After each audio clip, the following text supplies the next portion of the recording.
Olá a todos, tudo bem? Meu nome é Flávio Ascânio e eu fui convidado para falar sobre o que está acontecendo com a questão da inclusão do skate nos Jogos Olímpicos de Verão de Tóquio 2020, que infelizmente foram cancelados e ficaram para o ano que vem. Minha história no skate é bastante longa, comecei como praticante, primeiro praticante por diversão mesmo e depois competitivamente.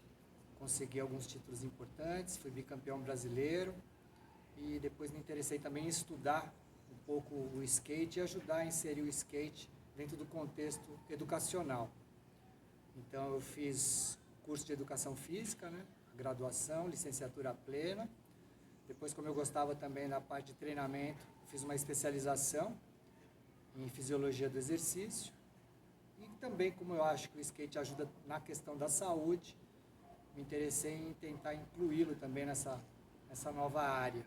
Então eu fiz um mestrado em reabilitação para conseguir me aprofundar mais sobre essas questões e talvez utilizar o skate nesse contexto.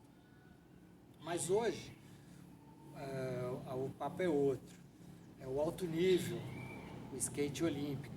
Então primeiramente eu quero agradecer ao Ricardo Camparim de Lara, que me fez esse convite para participar desse programa, chama Programa Licenciar, que é da Universidade Federal do Paraná, Litoral, lá de Matinhos, dentro do curso aí de licenciatura em Educação Física. E eles estão com um projeto bem bacana, chamado Esporte e Educação Olímpica. Obrigado aí pela oportunidade. Então a história do skate é bastante longa e para chegar nos Jogos Olímpicos, talvez chegue, porque a gente não sabe ainda o que vai acontecer até o ano que vem. Estamos esperando que sim. Mas antes eu quero fazer um pequeno parênteses, já que estou falando para o pessoal do Paraná, da importância do Paraná no contexto do skate brasileiro. Por exemplo, a Confederação Brasileira de Skate, ela foi fundada, criada em Curitiba, em 1999. Então, Federação Paranaense de Skate, outras associações se uniram para formar a Confederação Brasileira de Skate. Uma das pistas de skate mais antigas que existem no Brasil foi construída ali no Gaúcho, em Curitiba, tem uma sorveteria. Foi a primeira pista de skate que eu vi pessoalmente, foi em 1978. E também temos aí vários skatistas profissionais que foram bicampeões mundiais. Por incrível que pareça, todos eles foram bicampeões mundiais. O primeiro foi o Carlos de Andrade, o Piolho. Ele, no street, ele que é de Curitiba, foi campeão mundial em 2000 e 2009. Foi o primeiro brasileiro campeão de street e, no caso, aí 2 títulos. Outro skatista bastante importante do cenário brasileiro, também de Curitiba, é o Rodil de Araújo Júnior, o Ferrugem, também no street, também de Curitiba, foi também bicampeão 2002 e 2004. E aí temos um outro skatista do Paraná, agora de Cascavel, o Rodolfo Ramos, o Gugu, foi campeão mundial de street também em 2008 e 2010. Em outra modalidade, também bastante interessante do skate, o Downhill Speed, temos o Carlos Paixão, também bicampeão mundial, ele que é de Maringá, em 2015 e 2016. São alguns dos fatos que atentam aí, que mostram a importância do Paraná para o Brasil e para o mundo no cenário do skate. Mas eu também quero lembrar de alguns que vieram antes deles, que ajudaram, vamos dizer assim, a pavimentar a estrada do skate brasileiro. Um deles é o Marcos Imaguri, o Maguila.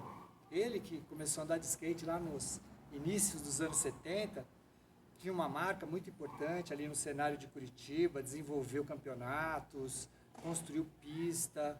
Então, um cara bastante importante dentro do cenário, o Maguila.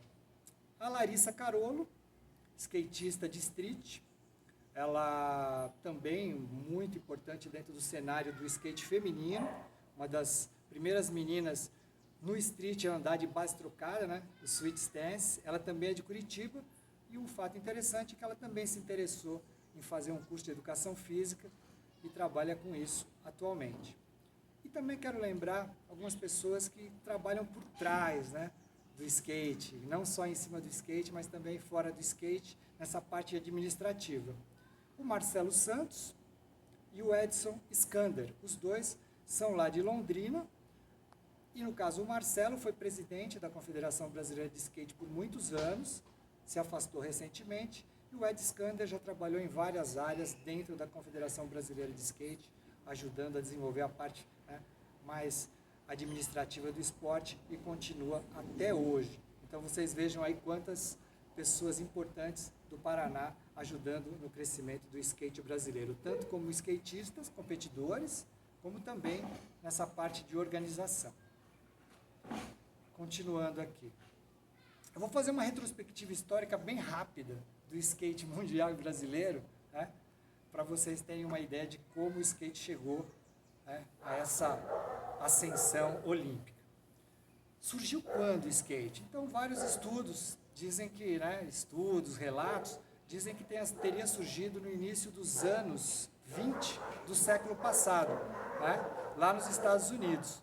Mas era um skate meio esquisito, não era muito seguro e acabou não sendo não teve um crescimento tão grande.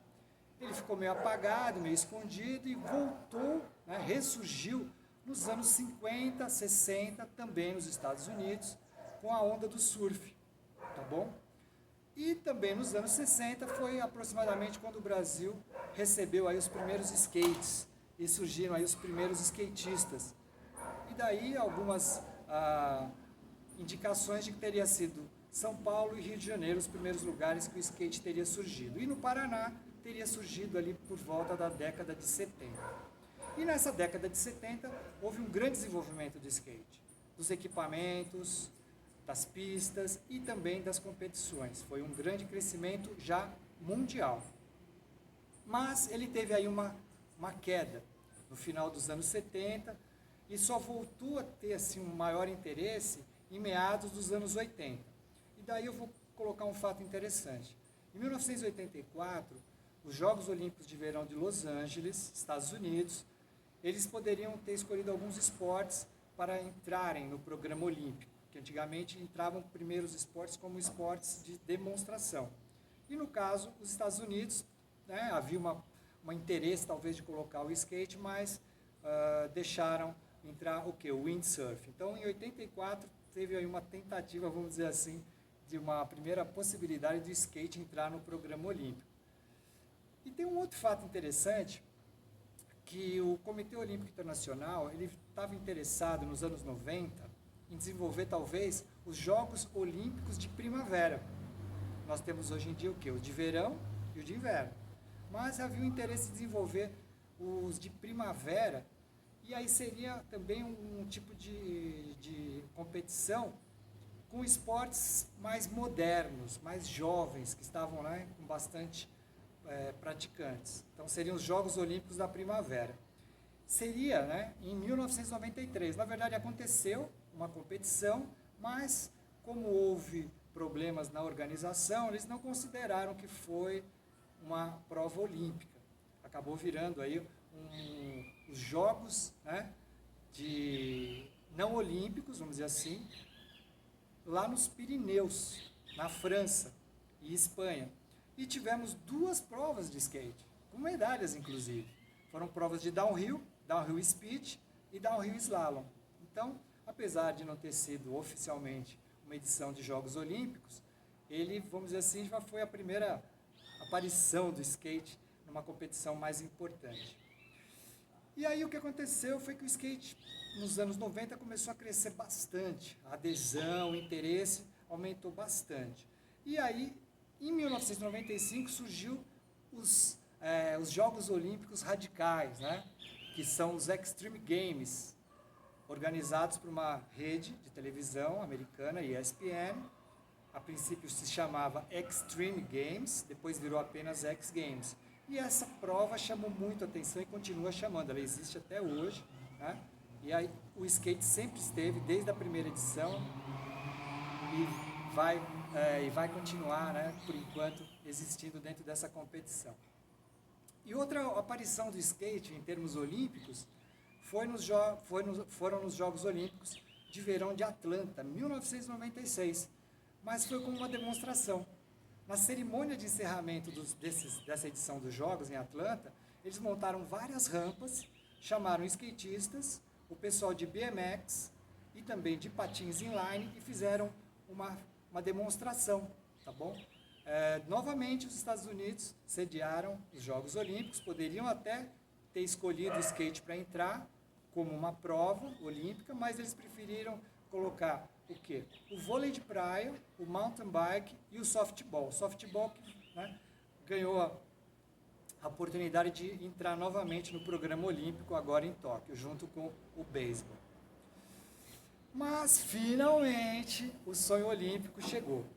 Em 2014, o Comitê Olímpico Internacional, ele lançou um plano de ações estratégicas para inovar, flexibilizar e atrair os jovens, né, para os Jogos Olímpicos. Claro, pensando uma nova audiência.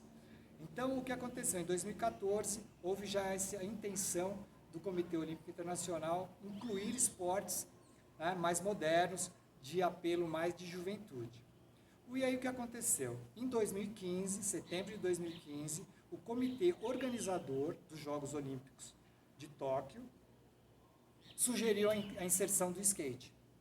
Então, o skate, a partir de 2015, foi já estava mais próximo de ser inserido. Aí o que aconteceu? Um ano depois, praticamente um ano, em agosto de 2016, aqui no Brasil, lá no Rio de Janeiro, durante os Jogos Olímpicos do Rio de Janeiro, né, os Jogos Olímpicos de Verão, houve uma sessão oficial do Comitê Olímpico Internacional e foi, né, sacramentada a entrada do skate nos Jogos Olímpicos. Então, a partir daí, o skate estava, né, tudo ok, vai fazer parte do programa olímpico. E aí começaram os preparativos para fazer o quê? Definir como os atletas, os skatistas, iriam se classificar para participar dos Jogos Olímpicos de Tóquio, em 2020. Mas aí começaram os problemas, porque o que acontece? Quais órgãos representavam o skate naquele momento, antes de ele se tornar, entre aspas, candidato olímpico?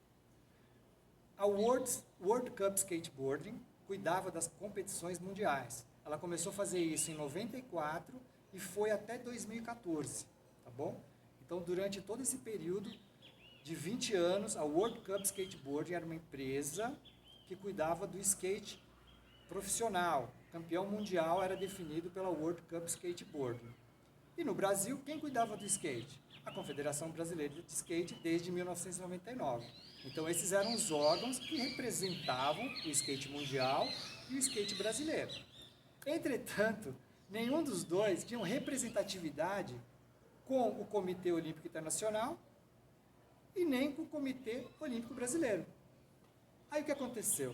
Aconteceu o seguinte: a Federação Internacional de Patinação, né, era o órgão que representava perante o Comitê Olímpico Internacional. E no Brasil era o quê?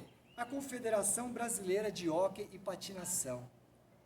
Entretanto, essas duas entidades que eram representativas, tanto frente ao COI como o Comitê Olímpico Brasileiro, elas nunca fizeram nada pelo skate. E daí os skatistas falaram, não, se forem essas essas organizações, nós não iremos representar.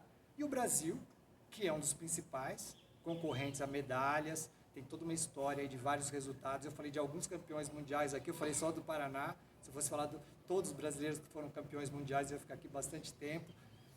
O pessoal falou, se forem essas entidades, nós vamos boicotar.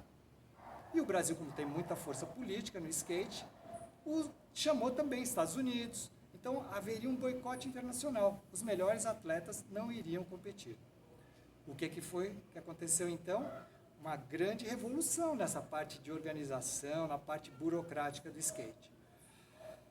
Só para vocês terem uma ideia, logo após todo esse conflito, foi criada a World Skate.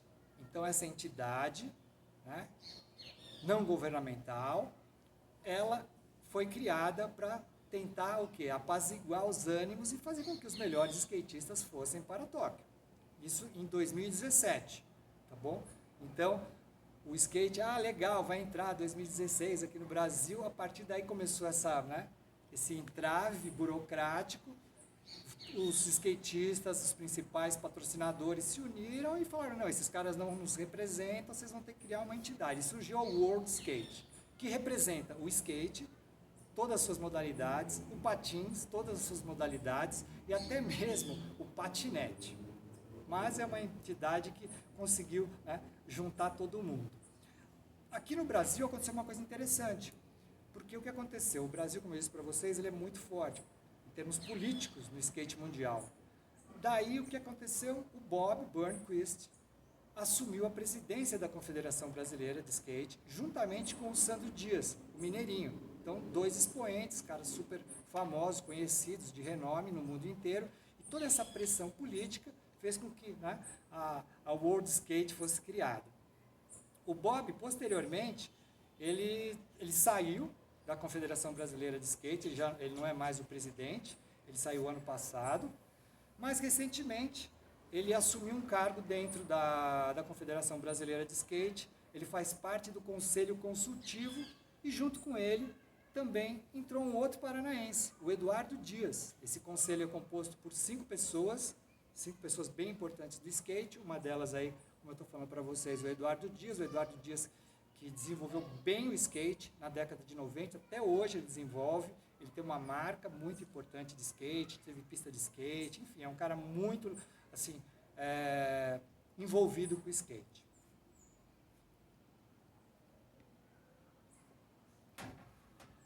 E aí o que temos, né, de ruim? Tudo ia bem até chegar um probleminha, a Covid-19. Então, já tinha sido resolvido o problema burocrático, surgiram as regras, como seria o processo de qualificação dos atletas, por uma entidade que representa mesmo os skatistas, mas aí no dia 30 de janeiro de 2020, a Organização Mundial da Saúde fala que o mundo está em emergência, por conta, né, desse vírus, dessa nova doença, Covid-19. E, finalmente, em 11 de março, a Organização Mundial da Saúde decide decretar pandemia. Então, o que aconteceu? Alguns eventos foram cancelados e, finalmente, alguns dias depois, 2 semanas depois, o Comitê Olímpico Internacional, junto com o comitê organizador dos Jogos Olímpicos de Tóquio, decide o quê? Cancelar esse ano e passou para o ano que vem. Apesar que o nome vai continuar o mesmo. Vai continuar Tóquio 2020, né? 2020, mas acontecendo em 2021. Então, o processo de qualificação vinha, né, acontecendo, o sistema de qualificação, melhor dizendo, vinha acontecendo de uma forma bem interessante, com 2 janelas, 2 temporadas. Uma que começou no dia 1º de janeiro de 2019 e se encerrou, né, no final de setembro do ano passado, tá bom? Então essa seria a primeira janela e depois teria a segunda janela, começando em outubro de 2019 e terminando no finalzinho de maio deste ano. Entretanto, o que aconteceu? A segunda janela só teve uma etapa, que inclusive foi aqui no Brasil.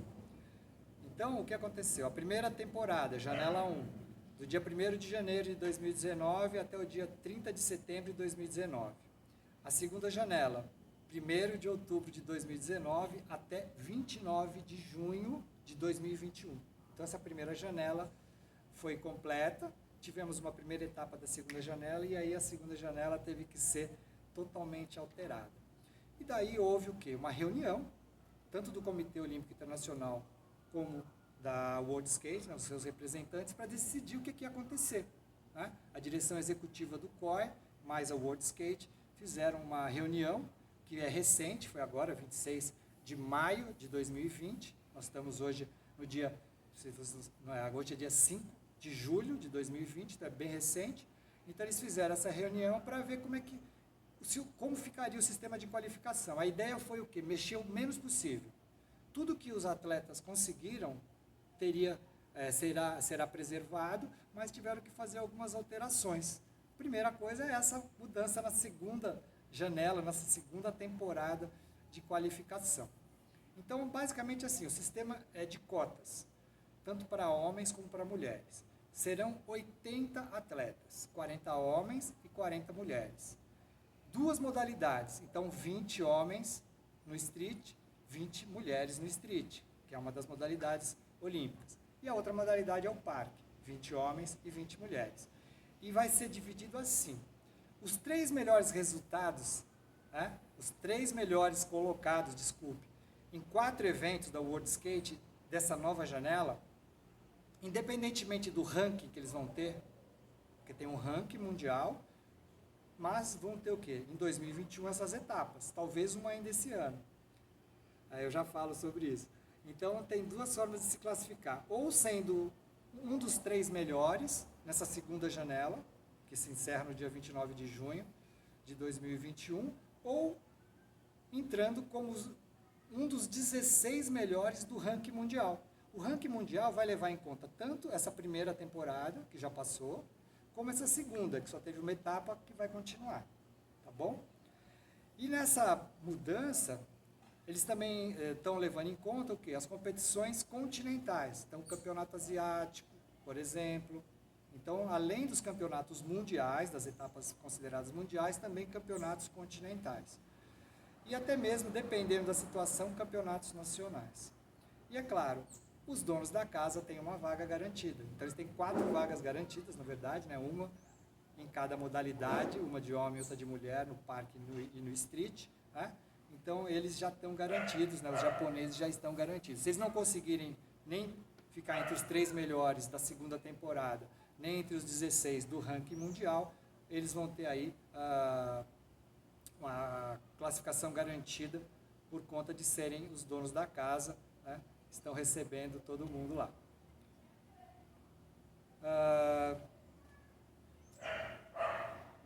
Tudo bem, não esqueci nada aqui, vamos lá. O que é importante dizer para vocês? Além disso aqui, que eu já falei para vocês, nessa reunião, que foi bem interessante, né, para definir esses rumos do skate, o que eles pensaram bastante? 4 itens. Revisão das regras de qualificação. Eles discutiram isso entre março e abril. Observação da pandemia, só que é algo muito dinâmico. Então, eles começaram em maio e estão acompanhando. Análise da viabilidade de eventos. Porque, assim, um país que vai receber um evento, ele não pode ter limitações. Não pode estar num momento, sabe, de espalhamento, num momento muito sério dessa pandemia. Então, eles estão, né, analisando isso no mês passado, junho, e esse mês também. E eles vão ter que lançar um novo calendário, porque não existe nenhuma etapa programada. As que estavam programadas ou foram suspensas ou foram canceladas. Então, há uma possibilidade de termos 2 competições ainda esse ano. Seria em novembro, na China, e talvez com o público presente, tá bom? Só que existe uma nova regra. Eles só vão poder lançar essa data 60 dias antes. Então, por exemplo, o campeonato previsto para acontecer na China, a próxima etapa, seria em novembro. Então, eles têm que falar, definir data, tudo direitinho, 2 meses antes, isto é, setembro. Eles também, né, como eu disse antes, o mínimo de mudanças nas regras, né, para não afetar o que os atletas já teriam conseguido. Seguir as orientações da Organização Mundial de Saúde. Uma outra coisa importante é a segurança, como eu disse para vocês, a segurança dos atletas, da equipe técnica, de todo mundo que vai participar, o acesso do país, sem nenhum tipo de impedimento para as pessoas entrarem e saírem. Lembrem-se que às vezes tem que fazer quarentena 14 dias antes. E o tempo de treinamento, como eu disse para vocês, pelo menos 2 meses para os atletas conseguirem se preparar.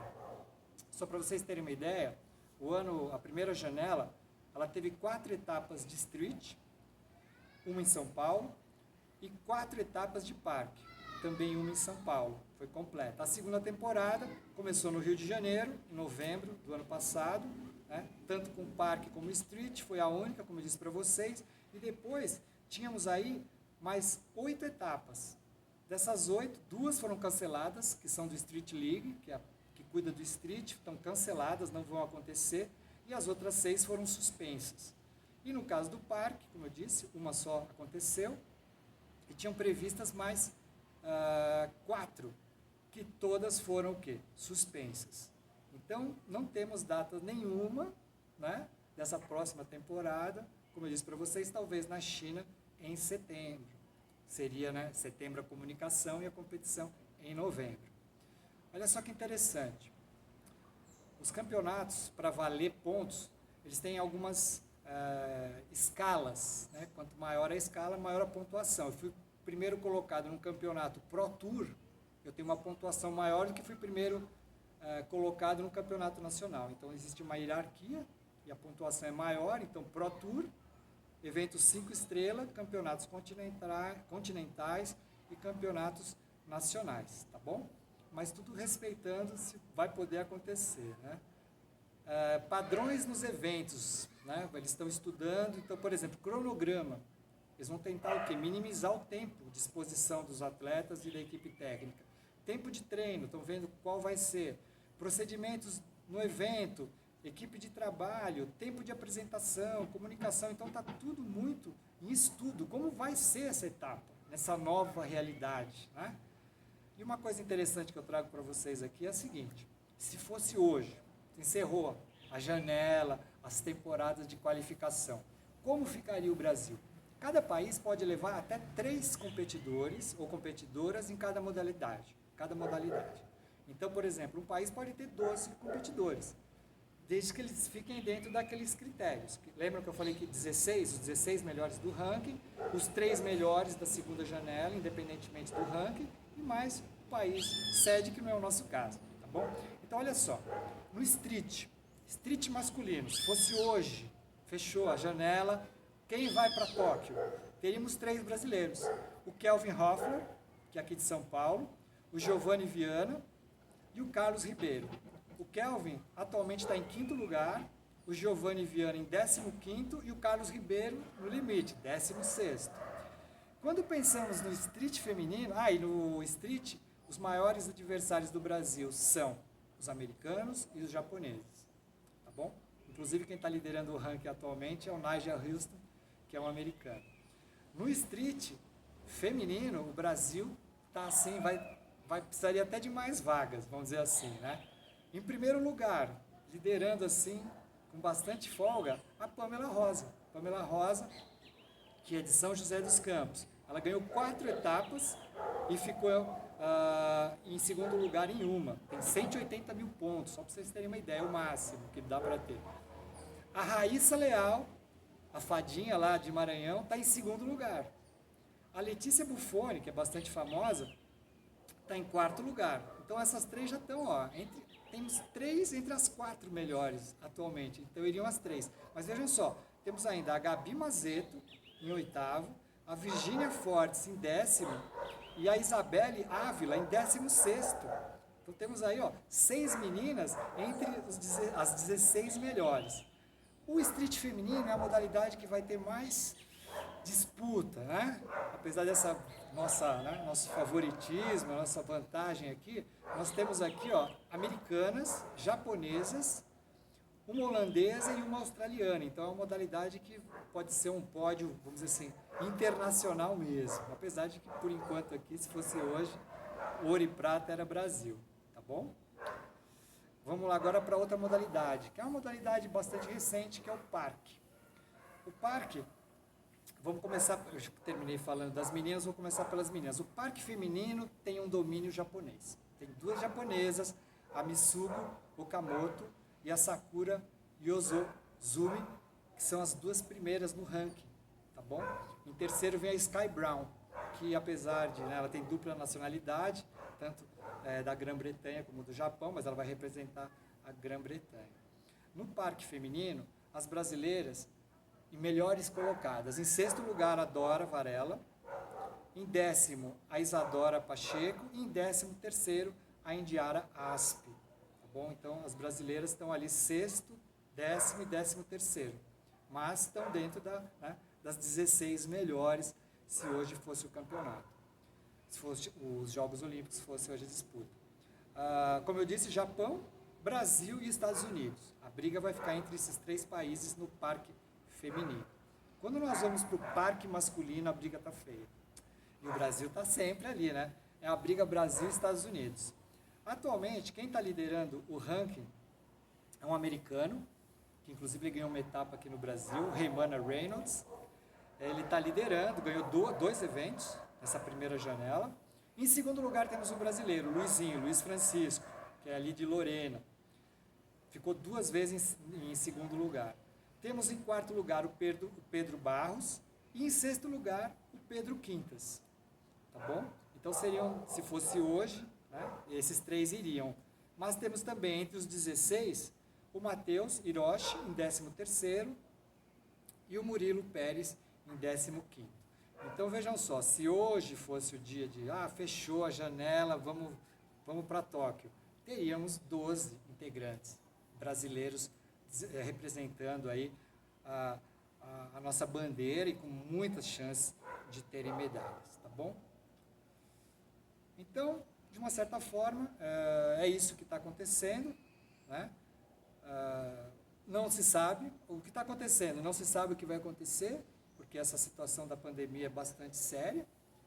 Temos que nos cuidar, fazer as coisas direitinho e vamos aguardar. As novidades vocês vão ficar sabendo, mas o Brasil tem muitas chances de ter medalhas no skate. Esperamos que aconteça realmente os Jogos Olímpicos de Tóquio 2020, o ano que vem. E mais uma vez agradeço o convite aí do Ricardo Camparim de Lara, de dar essas novidades, passar um pouco das informações do que está acontecendo, essa oportunidade de participar do programa Licenciar da Universidade Federal do Paraná, Litoral, de Matinhos, né, o curso de licenciatura em Educação Física e, claro, esse projeto que vocês criaram agora, o projeto Esporte e Educação Olímpica, mesmo nesse tempo que as pessoas não podem se encontrar, nós trocarmos umas ideias através, né, da internet. Agradeço mais uma vez, obrigado, se cuidem, até mais.